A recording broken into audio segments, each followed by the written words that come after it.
அனைவருக்கும் வணக்கம். பராட்டே பிரின்சிபல் அப்படின்னு சொல்லிட்டு பரேட்டே கோட்பாடு அப்படின்னு சொல்லிட்டு ஒரு கோட்பாடு இருக்குது. என்ன அப்படின்னா, நம்மளுடைய 80% வெளியீடுகள் 20% உள்ளீடுகளால் கிடைக்குது. அதாவது நம்மளுடைய 80% ரிசல்ட் வந்து 20% உழைப்பினால கிடைக்குது அப்படிங்கிறது தான் அந்த கோட்பாடு. இந்த கோட்பாடை வச்சு பார்த்தீங்கன்னா இப்போ ரொம்ப சிம்பிள். நம்மளுடைய மாத வருமானத்தில் 80% சில குறிப்பிட்ட 20% விஷயங்களுக்கே செலவாகுது அப்படிங்கிற மாதிரி.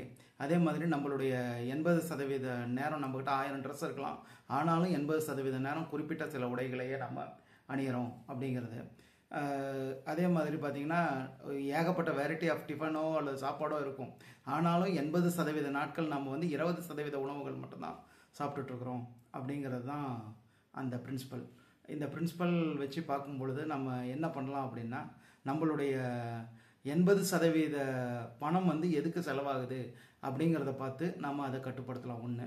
ரெண்டாவது, நம்மளுடைய 80% மகிழ்ச்சி எங்கேருந்து கிடைக்குது அப்படிங்கிறத பார்த்து அந்த 20%த்தில் நம்மளுடைய கவனத்தை குவிக்கலாம் அப்படிங்கிறது தான். நன்றி.